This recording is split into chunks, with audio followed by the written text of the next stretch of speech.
Hello, everyone, and welcome to the Occult Explorers. I'm Snappy, and I'm joined by my co-host Dion. How's it going, Hello, Dion? hello. Hello, Yeah, hello. Glad to be here. Sunday. yeah, Sunday. Sorry we messed up the schedules today. Dion has to work, but yeah, we're here back for part 3 of our exploration of the Tyre Mysteries. So, if you remember, in part 1, we did a deep dive into the ideas of the sacred grove, sacrifice, and then the cults of Melqart, Hercules, as well as the goddess Astarte.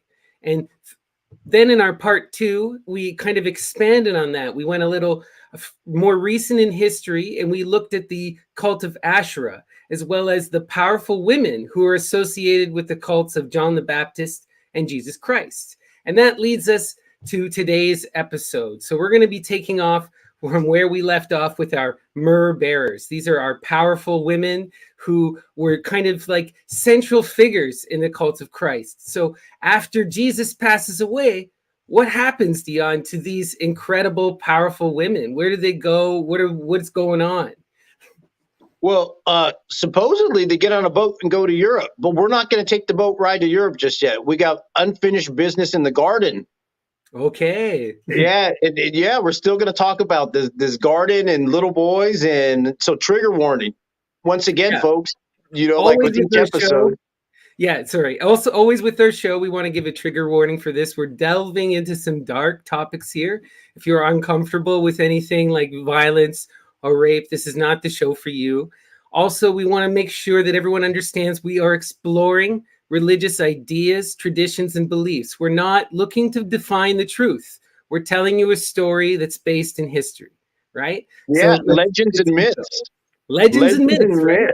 People believe this. Doesn't matter if it's real or not, but people believe this. And that's Right. why we're taking it seriously. So let's Well, go. well, you said the death. Let's go back to his birth. Okay. And, we're going to go with the Syriac infancy gospel. And part of it is today we're going to start off the episode with Jesus's foreskin, Oh, right. Yeah. the Crazy. holy preface. Yeah, it's all about that foreskin. So, let's go to the first picture. Oh, right. Oh, we are. It's good. I'll screw it up here. We'll just have to. Sorry, guys. 1 second. Boop, boop, boop, boop, boop. All right. Here There we we are. go. Syriac infancy gospel. So, As what a is the baby, Syriac infancy gospel anyway? What is this? well, it's just another alternative version. There's lots of different versions out there. Apocrypha. You've heard of Secret Mark. Uh, there's a lot of different. Uh, there's Dead Sea Scrolls, Septuagint, uh, different versions of these mysteries that people will interpret, and then later on, people say, "Well, this is the official version." There's Right. the So this is one of standardized version. those, yeah, this is one of those biblical stories that is claimed to be, just like all biblical stories are claimed to be legitimate retellings by the apostles of the story of the life of Jesus Christ, right? But these are ones that didn't get canonical. But what's its association with Syria? Like, so what's its history, and what is this book telling us? Well, we can't. We're not going to get too much in the history of it today because Yeah, of we, course, not too deep, but we got to unpack a lot of stuff. But what we're talking about is circumcision. And you could see he's already wrapped up in a sindon, the right. medicated wrap as a mummy, and this is for the birth. Um, I did some exploring with circumcision and Passover because there is traditions that how it does relate to Passover, the concept of circumcision, and there's a concept of the bridegroom of blood. You can, this is for later. Look this up, folks, if you want to know where I'm getting some of these stories from and how blood repels Yahweh. And there's even a story about the hill of foreskins, and this deals with Passover and circumcision, just like how there's Passover and sacrifice. There's a lot of other traditions going on, and in Pesach, obviously I'm butchering the word as usual. Meant to protect originally. The sacrifice was to protect. Later on, it was to pass over. But originally, it's a protection, spring fertility rituals. So if we go to the circumcision, what I want to talk about, and notice in the Syriac infancy gospel, it says that they saved his foreskin and put it into oil, the midwife. And in certain traditions, the midwife is Mary Salome, which is supposedly is either the cousin or sister of the Virgin Mary. Right. But And if yeah, you bring this back, remember who Mary Salome was from our previous episode. She is the mother of John the Beloved and James, and she is also a massive force in her own right. She's kind of the head of the Marys, along with Mary Magdalene. She has her own fleet of ships, and she was the first one there with Mary Magdalene when they discovered the open and empty tomb of Jesus. oh yeah, and so supposedly they saved the skin, and so I watched some documentaries about it to see, and they asked a professor, microbiologist guy, like, hey, is this even possible? Could you preserve somebody's foreskin? How could that happen? They go, and he says, well, if they had oil. Hmm. And so we are we know where the olive press is, where I'm going with this. Wow. So supposedly they saved the foreskin, the midwife, Mary Salome, and they put it into myrrh and olive oil, and it's contained and it's saved for later. So let's go to the next one. Interesting that it's myrrh, right? And it's preserved by the Myrrhbearers, right? And we know that Mary is it's a title that means Myrrhbearer, right? And also in the Syriac infancy gospel, it talks about Jesus as a kid, his different adventures, and he has a thing with little boys. Already, I got to tell you, already have to start, but he's mean to them. Like in this one, the kid falls off the roof, and everyone's afraid. And when the adults come, they're like, "Hey, you threw him off the roof, Jesus!" And he goes, "Nah," and he brings him back to life. And he goes, "Ask him. I didn't do it." Oh my God. That really reminds me of some of the stuff that Krishna does as a youth in the Bhagavatam Purana. He does it's a lot less mischievous, but he'll do stuff and then he'll magically make it appear as if nothing bad happened. See, nothing bad happened. In one of the stories, the kids are hiding from him because the kids are afraid of him. They're always hiding from him because they know he's going to do things to them. And in one, they're looking for the kids, and he puts them in the oven. Oh And he goes, gosh. he goes, I'll tell you where the kids are. And they were originally hiding from him, and then now they're in the oven crying. There's a lot of stories of him doing some weird stuff, there. But he grows up, and then we get closer to the garden and to different events. And you want to go to the next picture. Right. Oh, I just also want to comment, Mateus made an interesting comment here about how foreskins are used in high-end cosmetics. And I was just reading actually today an article where they were examining some ancient cosmetics that they found with Cleopatra, specifically her perfume. And it is olive oil based. And what did they find inside? Myrrh and cinnamon. So Yeah. Great. It all connects to this idea, right? With this weird fashion stuff, like we were saying last time, with these dye makers, and we're going to see that more as we continue on. And so right here, we have another story with the boy and the raps, and because we've been talking about who's the boy in the garden. People are curious, who's that boy in the garden? So here's another version, and this comes from the Syriac, and these other versions I'm digging into in this version. And this is also in the regular Bible. It's called the widow's son of Nain. Remember, we were talking about the widow's son in another episode of Hirma Biff. And so this is also a widow's son that is raised back from the dead. And it's this little boy. And supposedly he's dead or half alive in different versions. And he's raised back from the dead. And supposedly this is the little boy that later on joins him in the garden. That makes sense too, because I remember when you were telling us when the Marys go to the tomb of Jesus, who do they find in the tomb? But the boy, and he's wearing the robes of Jesus, the blue and red robes, and Jesus is now in the loincloth, right? He's actually he's wearing a white robe, and there's the sindon for Jesus Jesus would have been wearing the medicated wraps. And so right here, something happens in between here and the garden. And if you go to the Syriac version, it talks about that, the story of Jesus being anointed with the oil. Of course. Well, in their version, it's the oil with the foreskin. and they supposedly break the alabastron and anoint him with the holy foreskin. But as we would know in other traditions, you don't just throw an expensive glass, container on the floor in the dirt and then pick it up and with broken glass in your fingers and anoint. What the alabastron was, it was resins and oils that had emulsified and hardened, and they would take a mort and a pestle, is what we call it in modern times, is what it looked like, the medicated dildo. And we know the prostitutes of ancient time would walk around with them on their necks. And so you would have to tap it with the thing to loosen up the oils.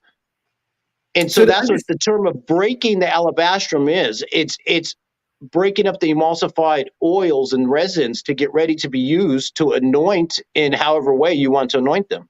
So to understand the alabastron, so it is this medicated dildo, right, that was used rectally and vaginally. But if you, at the back end of it was a compartment that could be removed, and that's where they would place these holy oils. And as Dion is saying, these oils would often return back to resin and they'd need to be broken. But yeah.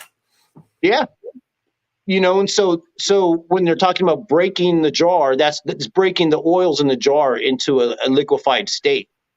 And so this happens right after the boy, so he resurrects the boy. He gets anointed with those magic oils and the medicated dildo. And then we go to the park, in the next picture, if you could, right. And we showed that one last time. And who's the kid? Who's the young man there? And in this version, it's that young boy that he had resurrected or was half alive and healed. And it says is that he goes with him into the garden to be taught the mysteries all night.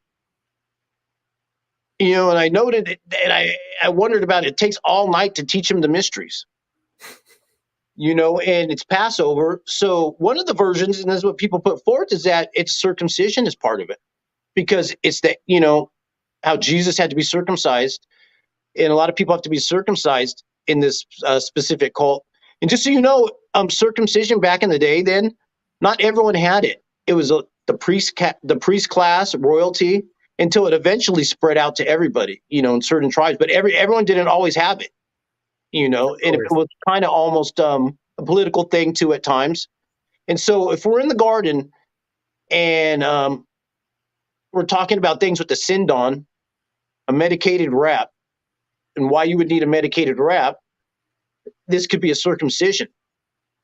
Right. And then he has an opening that they can apply medicine to the wound. Sure. And part of some of the traditions of circumcision, when it's done by the elder, when they perform the circumcision, they would they drink the blood, right? They remember that they bite it and they drink the blood in some traditions. You see this often in Africa still. Yeah. And then you apply the medicated wrap, and then you can get your semen communion, whatever, the mysteries at night, whatever they were doing, don't know. But this is just a whole nother version that, a little birdie told us on our Discord. We got an interesting Discord there, Myth and Lore. Maybe we can leave a link if people want to check it out and interact. I'll pop a link up here. But yeah, keep going, Dion, while I find a link. Yeah. So it's at this point, we can talk about going to getting on a boat. This is because it's at this point when the police show up and they say that he's a buccaneer or a pirate, and things are happening and everyone heads out of town. They get on a boat, supposedly go to Alexandria, because Joseph of Arimathea had boats, or we know that Mary Salome was involved with boats. And so here's an image of them arriving in France. And it could be in Provence, it could be in Marseille. They're said to go to Spain. They're said to go to different spots. Some of the different family members, Mary Salome, it could be James, it could be John, different ones, Lazarus. If you go to the next picture. Okay. On that boat ride too was somebody named Sarah Colley, the Egyptian. And supposedly she was the maid of Mary Salome, but she's from Egypt. So they hooked up with her, and she's the saint to the gypsies. Yeah, I wanted to talk about this a bit. So I know a little bit about the Roma because of my studies in India. So there's a lot of speculation, and the Roma history is very complicated, but there's a general understanding based upon genetics that they came from Rajasthan in India, Mhm. and that they were a caste of musicians, and that they came into Greece and into Africa along with the invasions of Alexander. And that for whatever reason, after the empire of Alexander crumbles, they're sent into diaspora across the empire. But their main and original settlement is in Alexandria, in Egypt. And this is why they become associated with that term, gypsy, for, Gypsies excuse for Egypt. the offensive term. But yeah, that's where that comes from. And what's interesting when I look at the iconography, we don't have too much here, but if you dig deep into the iconography of Saint Sarah Kali, right? Even that name, Saint Sarah Kali, she's black. She's always depicted usually with her tongue out. There's all these depictions of her with really red lips. And it really invokes the image of the goddess Kali. Oh yeah. Oh yeah. So supposedly they meet up with her, and she joins up with them, and the story gets even spicier now. Right. And they head out from there, from Alexandria. And here we go. This is Lazarus. And so they go to Marseille. This is the first stop, and they drop off Mary Magdalene and Saint Lazarus. And Lazarus, if you'll remember, he was also brought back to life by Jesus. He was another mummy in his sindons, in his medicated wraps. And you'll see that he has his alabastron in his hand as well. Right. And like, just to remind people, when we were going through the rite of the king in the city of Tyre that was connected to Melqart Herakles, part of the essential rite was the shaving of the body and the mummifying of the body with medicated sindon wraps, So this really, and then the waking him up involving the alabastron and the slapping in the face. So all of this is deeply invocative of the Melqart cult, right? And people call that hierogamos, but there's also something harpogamos, because hiero is sacred and loving. Gamos is forced. It's the forced union. It's a ritual as well. That's a whole another ritual they got out there. And so what happens is Lazarus is resurrected, hops on the boat, gets off in Marseille, and he becomes the first bishop of Marseille. Wow. And Marseille is Massalia, originally a Greek outpost in ancient times, and it meant like the far out settlement. I actually got to spend some time in Marseille. I did a commercial with my finger snapping several years ago, and I actually got to go to the old fort, the Greek fort there. It's wild to see something that old in that part of Europe. It's really, Marseille is an intriguing place because it's so ancient. And there's so many cultures, unlike most of France, it's very multicultural. And it's the wildest place in France. It's the most lawless place in France. Oh yeah, it's scary. They were telling me don't wander around certain parts. They kidnap you. Yep. Yeah. And so, like, Marseille has a tradition, and also with the tarot.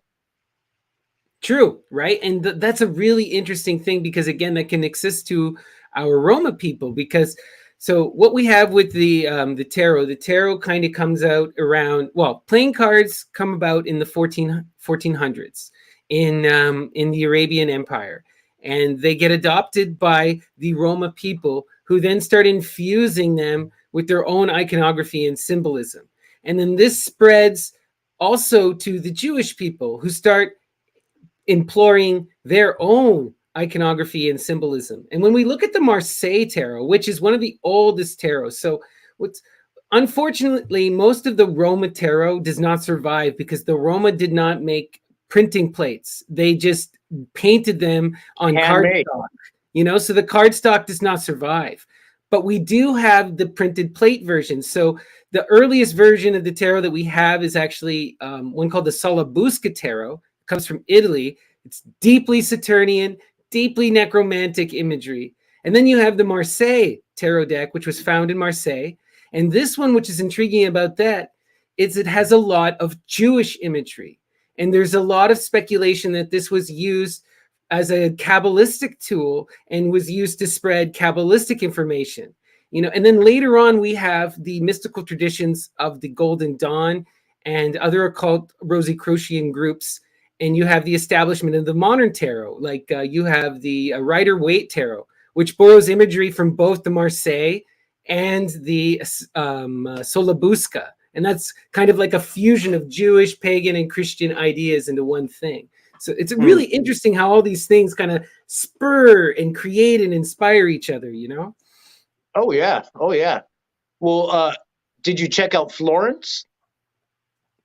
Yeah, so that's where the Solabusca tarot comes from, is Florence. What were you going to say about Florence? Florenzia, huh? Well, let's go to the next picture. Right. Yeah, and so Solabusca tarot is 1490, if people are interested. Oh, well, even before we go to the next picture, this one I threw in is one of those pictures with Jesus and little boys with sindons and medicated wraps. And in the whole picture, at the bottom is the Virgin Mary is in a coffin, and he has the baby. He's now the new mama. Amazing. All right. So, yeah, there's Mary Magdalene in her cup, right, in Marseille.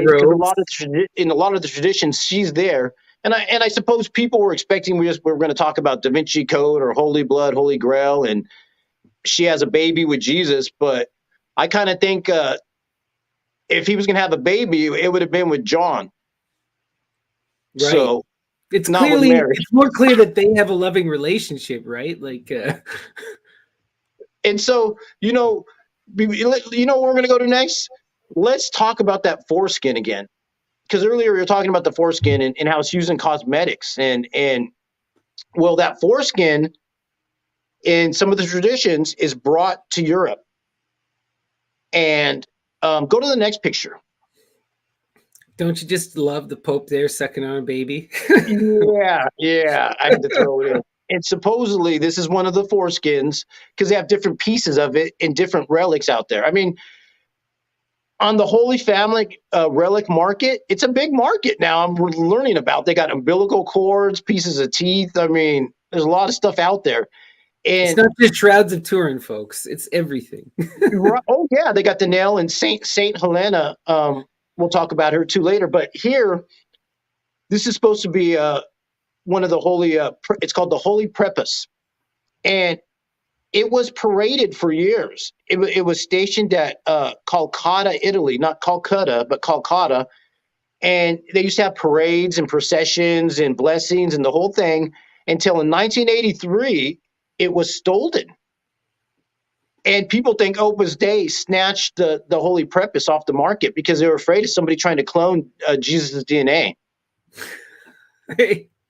Weirder things, right? I wouldn't be surprised. Back in the day, I think it was a French Connection. I don't know. It was before your time, where they were trying to clone Hitler.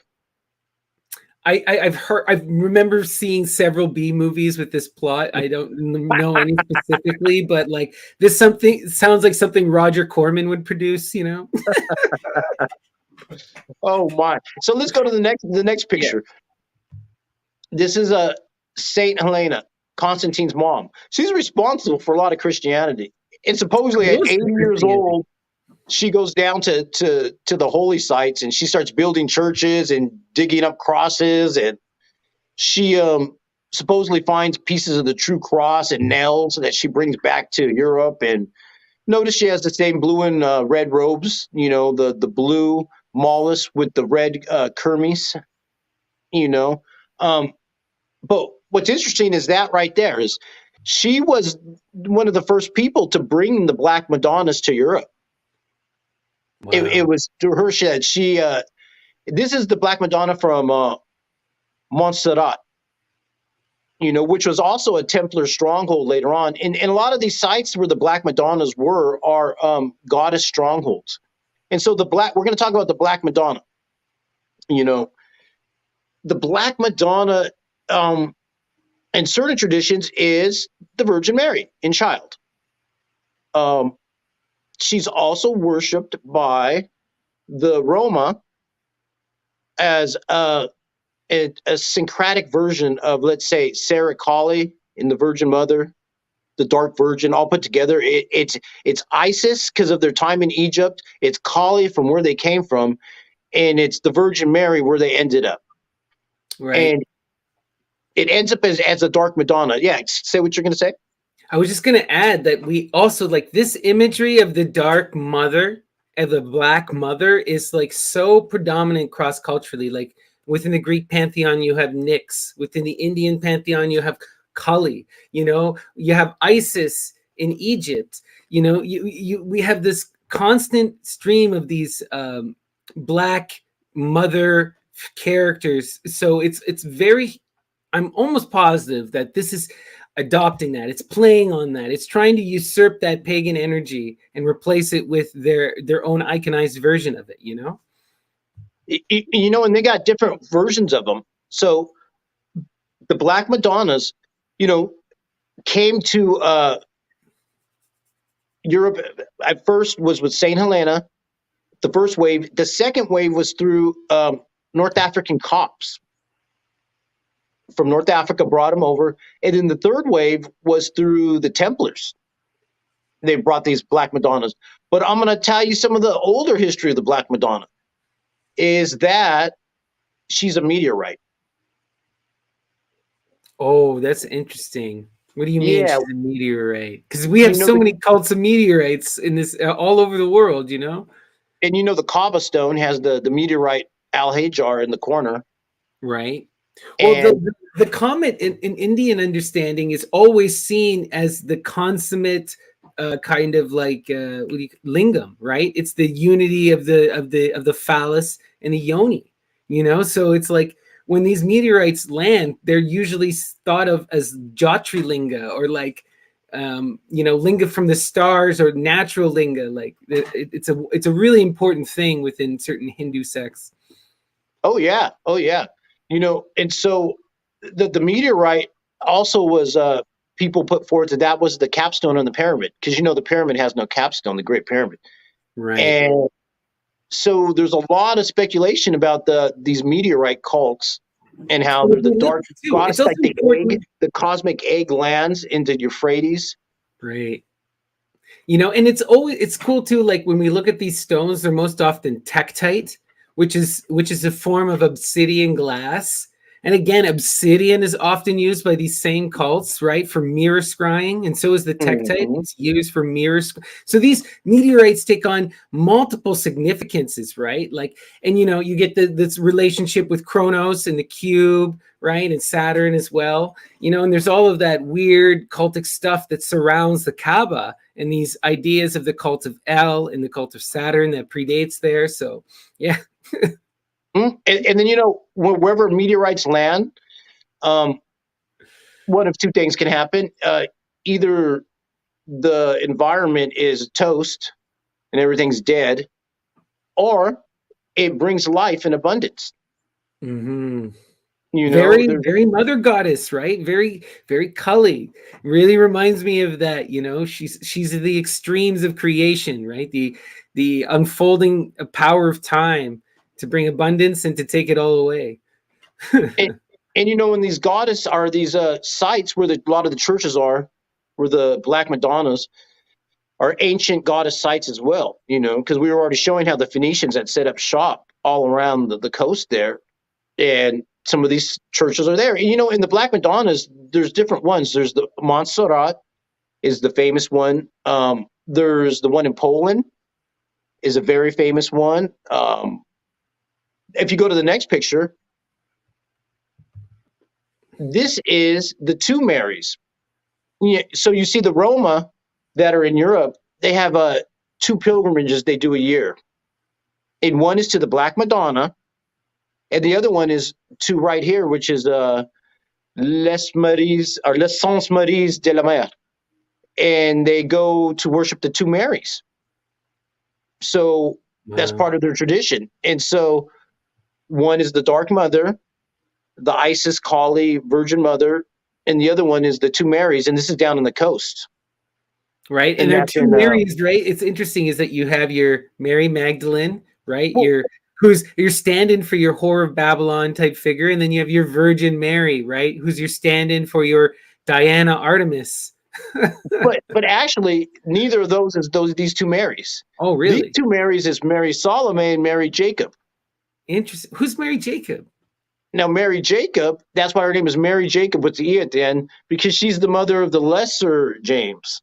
Because you got James the Greater and James the Lesser. So Mary Salome has Boanerges, the twins, the sons of thunder, James and John, and Mary Jacob has lesser James. Oh, wow. So, but he's still one, and I think Simon. She's the mother of Simon as well.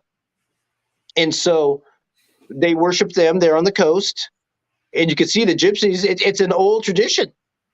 This is the Roma people, and it's fusing things from along the journey. It has Kali from where they started. It has Isis for where they ended up. Then it has the Virgin Mother that brought them to Europe there, and it's syncretic. It's all put together.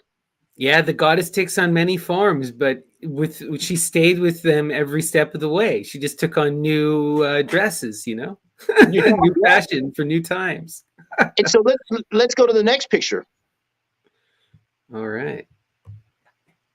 And right here, this is called the Camino Santiago. And this is Spain and Portugal. And the Camino Santiago was set up for James, the twin. He has his own cult. And so what we're looking at here is that basically each family member has a cult. Just so people remember, James is the other son of thunder. He stands on the left-hand side of Jesus at the request of Mary Salome, right? Yeah, so this is an important, powerful saint. Not the brother of Jesus, James. This is a different James. And and then he takes off and he somehow winds up in Spain. So And the thing with these timelines you got to understand is he's the first disciple that's supposed to die. He's beheaded originally, but somehow he ends up in Spain different times. So much so that I'll explain more about right here before we tell the next part of the story. But these little routes here are different churches where Black Madonnas are. And the Templars had set up different Black Madonnas, and they would protect the pilgrims going to these different sites to go worship different Black Madonnas that was mixing with Templar stuff. And so we'll go to the next picture. That's incredible, all these sites to the goddess. And this is the symbol of James. James has his own cult. Like I said, different family members and different people close to Jesus have their own cults. So and that's a symbol to scalloped shell. Right, you have the scallop shell. That's Venus, right? That's Aphrodite. She's born on a scallop shell. We all know, like Botticelli, right? Like, and then that cross, like, we've seen that cross. And that right there is James. So that's James, the brother of John the Beloved, the twin. What happens is when they're fighting the Moors, the Muslim conquerors that were coming into Spain. Back in the day, the Spanish army, the myth is that James shows up in battle as Santiago Matamoros. Wow. And he conquers the Moors for him. He's the Moor killer. And his colors are red and white. And so they got what's called the Camino Santiago. It's the way of James. It's like this pilgrimage route. So there's these different pilgrimage routes to different family members of the Holy Family and different relics there in Europe. But they mix in a lot of Phoenician goddess traditions because the Templars evolve out of this stuff. The original James sect. Well, this is what we want to stress, right? Like, we'll just get into it here. Look at the outfit of the Templar. Yeah. And part of their thing is based off the mysteries down there, and they would go down to Jerusalem. And they're trying to get the Ark of the Covenant, and they're into all the ancient mysteries of King Solomon. They're into that stuff. They're into the magic stuff. They want to get into the snakes and the demons and the dipsass and semen communion because they're a fraternal order. Yeah, and their fraternal war order, right? So they're worshiping male deities, engaging in these male sexual rituals that you see in like the cult of Herakles, in the, taking it back to Melqart as well as to Mithras, right? We're also seeing the same kind of like, why do they eventually get persecuted? What is the accusation thrown against them? You brought it up. It's spermonosis. They're accused of committing child murder. But the real thing that they were doing was doing a big circle jerk, mass ejaculating into a cup and then receiving that cup as their communion, drinking from it. And part of the thing was being with the woman was seen as like a sin. So if you go with your brother or masturbation, then that's okay, but if you do it with the guy or your fraternal order, then that's not a sin. And Well, it it was is a actually sin, but his it's a duty. lesser sin. It's a lesser sin. In fact, It was his duty to help you out. if You you could go help to him. out a brother, you balance out and negate the sin, right? So it's like this get out of jail free card, where it's like, if you guys go off and have sex, you prevent the rape of women, you prevent the production of children, you prevent all of that sin. Yeah, you're committing a sin, but this is a lesser. You're balancing it out by removing that evil energy, right? It's not gay.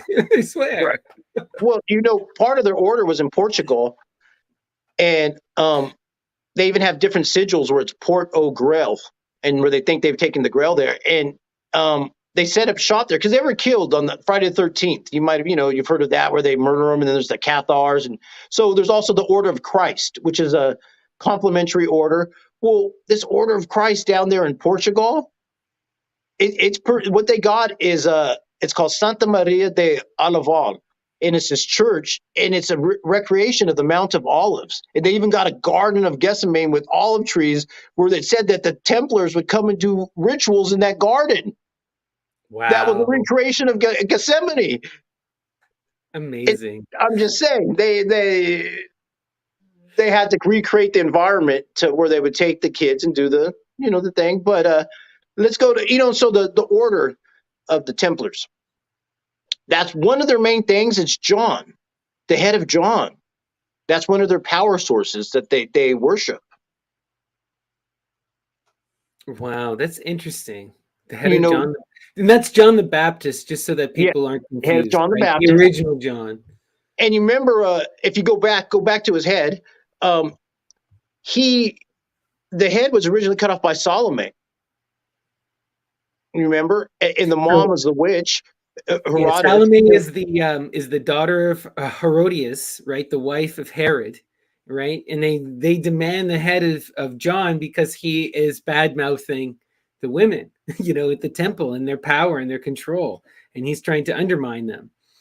And there's traditions in witchcraft in Europe of something called la danse aériale, and where John's head flies in the air, and with wind, and it talks, and and there's even like when you see these angels, the bodiless angels, and they're blowing wind, and that's an allusion to this John stuff. Because remember, we were talking about John is a second savior. In a lot of the traditions, they don't worship Jesus. Jesus is the enemy, and it's John is the savior. It's either John the Baptist or John the Beloved gets replaced as the savior. That's true, right? And we do have that specific, like there's two Johannite traditions that survive. One that is specifically all about John the Baptist that rejects Jesus, but then there is the Johannite tradition that still believes John the Beloved is alive, that he never even died. Yeah. Because it says there's a saying that says. What I wanted to get into with this part with John the Beloved here is like just to talk to you and to impress how important this cultural tradition is. It has survived and has been relevant in media up until this day. Like Oscar Wilde is famously, he goes to Marseille and he has inspired Marseille, and he writes in French the play Salome, right? Which is all about Salome decapitating John the Baptist and doing her dance Ariel, right? So this is a vibrant occult tradition. You know why he writes it in French? Why? Because he couldn't write it in English. It was illegal. Of course it would. Oh yeah, I do remember that because didn't he have to perform it originally in a bunch of like whorehouses and like in it's like prostitution places in England? He couldn't even do it in public originally. And so this Templar Order, the co-founder, Bernard of Clairvaux, another French dude. If you go to the next picture, he's the one who put him on. He's the co-founder. You can see right here, he's drinking the milk of the Virgin. There's lots of pictures of him doing that out there, where he and sometimes the little baby's like, "Hey, where's my milk?" And he's getting high off this stuff. And some people look at this as Holy Communion, and this is Galene. You know what that is? This is Just elaborate for our audience. You could think of this as medicated breast milk. Imagine that she has taken herbs, and especially if they're fat soluble, that's opium and cannabis and those ones, especially the fat soluble ones, and it'll transfer through the breast milk, so you can get high off the breast milk. As long with the other body fluids too. We're talking about semen communion. Might as well talk to you about, we got the medicated urines, and that's where someone takes a psychoactive and it's metabolized in the body and it's made bioavailable through the urine, and that's male or female. But with women, you can take it to the next level, which you have a concept which is female ejaculation, and that's where it goes through something called the Skene's glands, and it's a little part of the body. And they've done lots of research on this, and to see, well, what is it? Is it urine? Is it what's in these chemicals? And just so you know, urine is not bad. Urine, the baby is floating basically in urine for 9 months. It's healing stem cells. Urine is practically sterile, right? Unless you are super ill, right?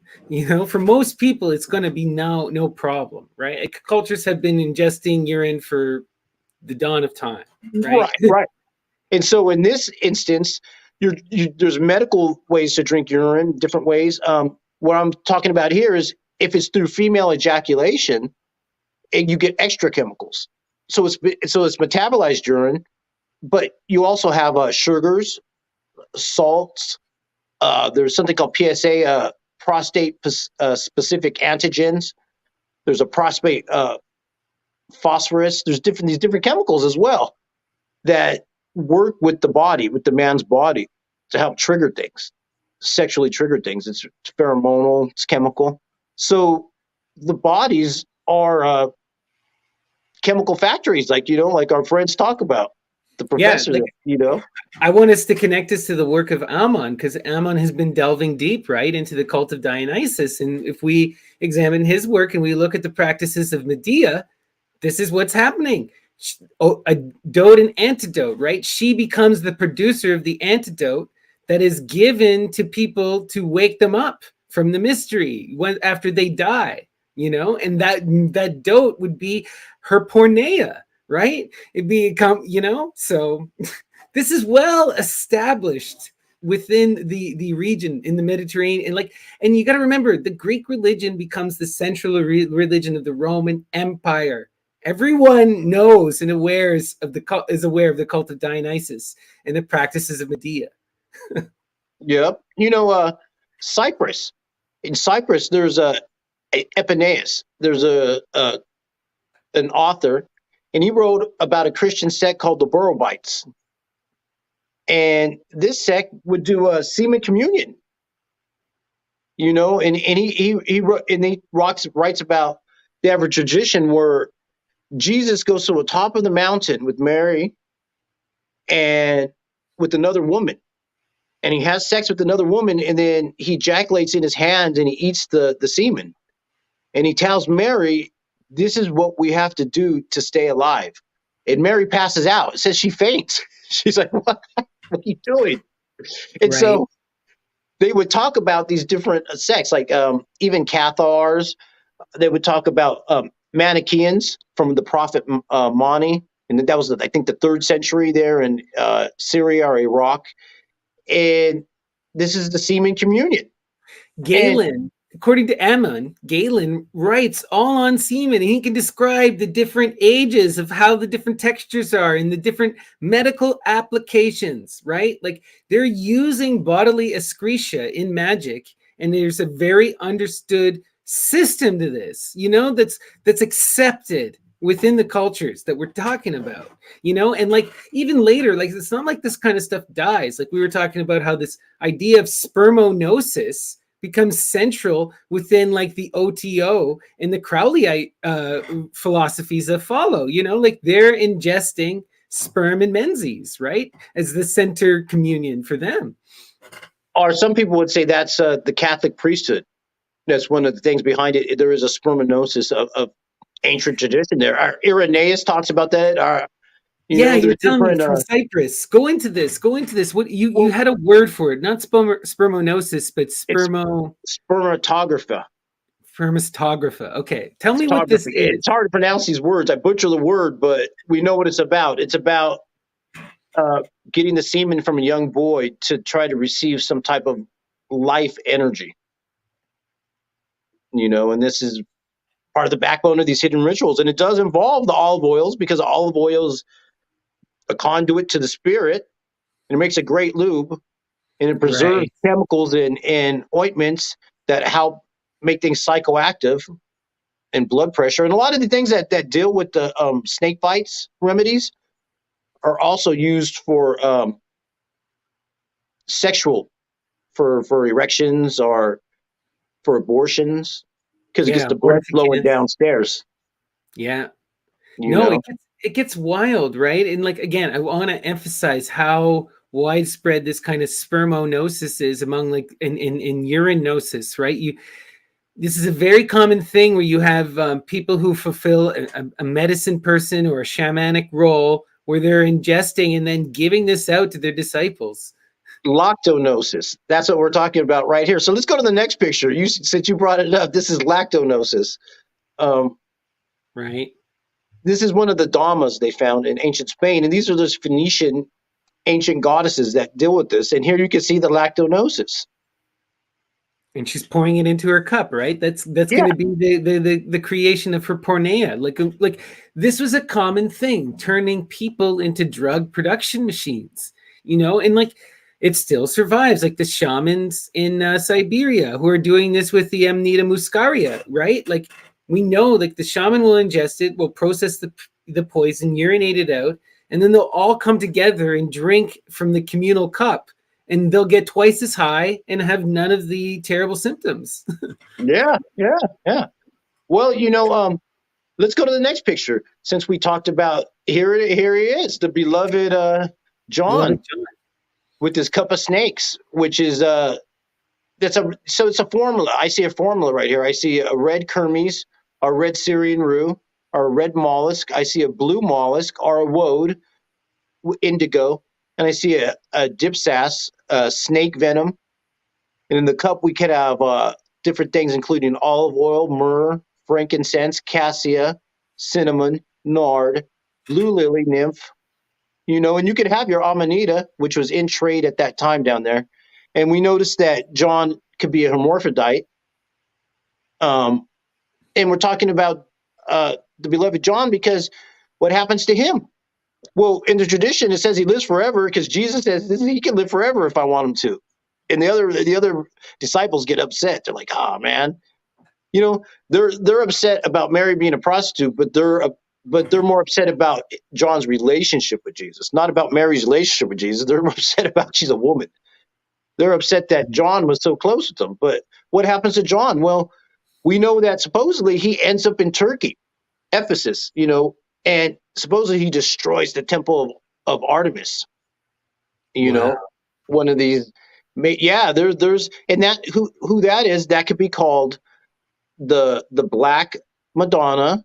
That could be called Isis. That could be called Kali, or that could be Artemis of Ephesus, which is close to where supposedly John's tomb is, and where a lot of the mysteries we're talking about, were started close next to Tyre. This is Turkey.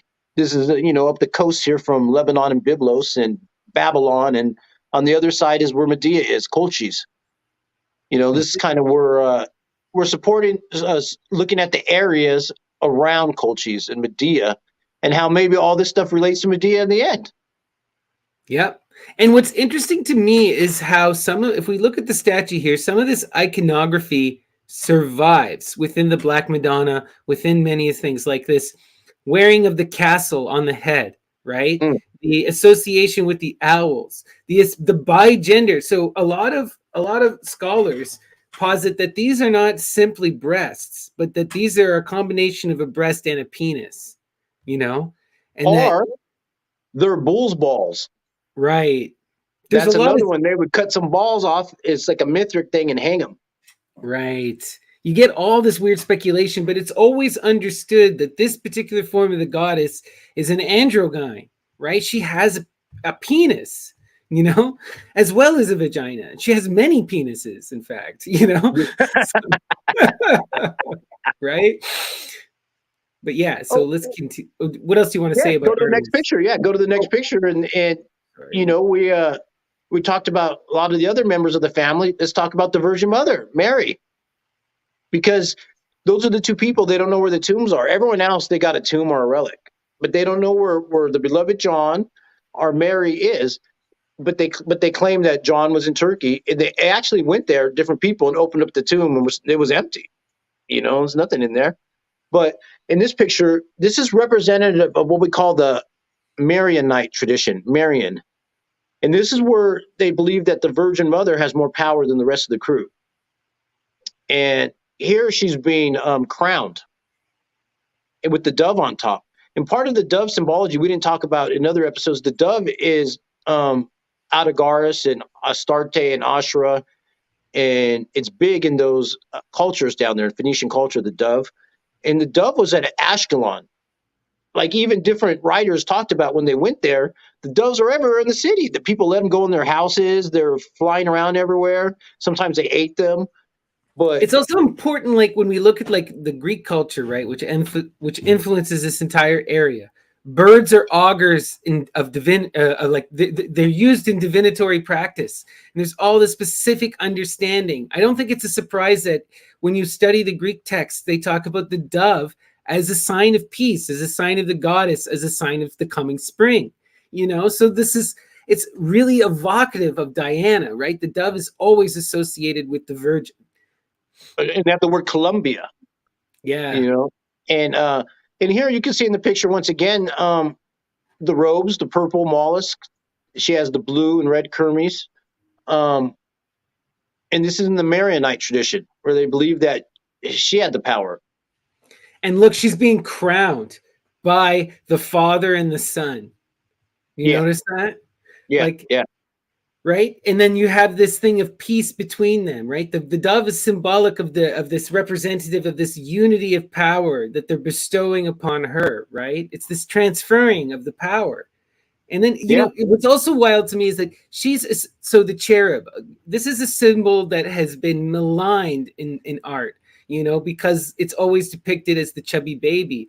But Eros is one of the most powerful and important cosmogonic symbols in Greek mythology. Eros is the power of separation and of unity, right? It's like that incredible, it is always representative of that active force of the goddess, right? This is a really evocative image.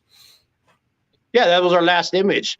So I thought, bring it home to the mother, the goddess in her healing form, and then, in our next episode, expect that we'll explore more of these mysteries, body fluids and yeah. So the idea now, what we want to do is we want to kind of go back to the Middle East, and we're going to explore some of the other sides. So we talked about what was going on with the Jewish and the Christian cults and the pagan cults there, but we haven't dug deep enough into the Canaanite paganism, because there's this whole mystical side that survives in Islam through Sufism and spreads across North Africa and across India. And this connects us. It connects our African and our Indian and our Greek and our Jewish. And we want to explore where all of these mysteries kind of evolve and come into contact. And you got the Yazidis, Right. That's the Kurdish Yazidis that do snake worship, and they're just like 30 miles from Medea. Colchi's right there. And we'll talk about the rhododendron, the hallucinogenic honey up there on Yep. the coast of the Black Sea. And next to the Yazidis is the Mandeans, which is the cult of John the Baptist. And there's like less than 1 million of them left today. So there is remnants of this stuff. Just people were trying to kill them, trying to get rid of them. Yeah. Like it's so unfortunate now if you look up the Yazidis, they were almost completely genocided recently by ISIS. And now the vast majority of them are in diaspora, and because of their extreme secrecy, because of the mass persecution they faced throughout their history, a lot of this mystery relating to them has been lost or it's been transformed. So it's like there's a lot of scholarly debate because they're associated with a Sufi cult, yet they clearly have practices that well predate Islam, so what's going on here? It's kind of a really interesting thing there. In Yazidi language, Kurdish language, in their specific dialect, Mardia means snake mother, snake midwife. Amazing. And they worship snakes, and they're 30 miles away from where Medea was supposed to be at, and they're persecuted. And they have and they also have a symbol of, what is it? It's the bird, the not the partridge. He makes that creepy sound, the bird with the long tail from India. I know what you're talking about, but I can't think of his name. Oh, man. Yeah. That weird death call. But they're so beautiful with their long tails. They were the peacock. The peacock. They worship peacocks and snakes. Right. Yeah, because their version of God has that peacock feather. Where does it come from? There's no peacocks anywhere nearby. And it deals with India. So there was a lot of connection with India, with the Middle East and these cultures back in the day, but just through wars and then through Islam and different writing history, it's all disconnected. But at one time, it wasn't. I mean, there's people that'll even say that the Kaaba stone is Shiva Linga. Yeah, right. It seems to me like there's so much when you go back into the past, right, and you start to examine Indus Valley, and you examine Minoan culture. They're so similar. The iconography, the way that they treat their women, the drugs they're using, the way they lay out their cities. Like there's clear, huge emphasis that's going on. And then throughout history, we have many times, it's not like this connection ever dies. Alexander goes to India, right? He meets the gymnosophists. He brings back their philosophy. He brings back these people, right? It's the same thing with Persia. But what's happened in the West is that we've elevated, don't get me wrong, I love Greek culture, but we've elevated Greek culture to a sacred cow, where everything has to have been created by it. It can't have been influenced by anyone else. And so that's prevented us from fully understanding these connections, It's ridiculous. Right, yeah. You got Etruscan culture, or Mohendaro culture, and the island, not Sri Lanka or Ceylon. Sri Lanka has another culture there that's where you can get into where the Buddha and Shiva cross paths, and it's the Shiva with the horns. Well, if we look at the Scythians, talk about that, right? We're going to look at the Scythians because the Scythians are also central to all of this. They bring the marijuana to Greece. They bring the marijuana to India. They've conquered India. They conquered Greece. They conquer parts of Persia, right? There's all of this connections to be explored that has no one is. Some people are writing about this and exploring it, but it's deeply embedded in academia, or it's deeply wild conspiracy. We want to give you just a fun, storied production where we can explore this history in an entertaining way. The Homa or Soma, right? Eventually, we're going to talk about that too. Yep, there's so much, but yeah. So thank you guys. Like and subscribe. Subscribe. Make sure we throw that out before we tighten up and wrap up here. If you like what you're seeing, leave some comments. Tell your peoples. We're having fun. Hope you're having fun. Right, exactly. So please like and subscribe, like Dion said, and tune in next week when we're going to do our deep dive into the Yazidi and related Islamic forms of these cults. So thank you guys so much, and have a good evening. Take care.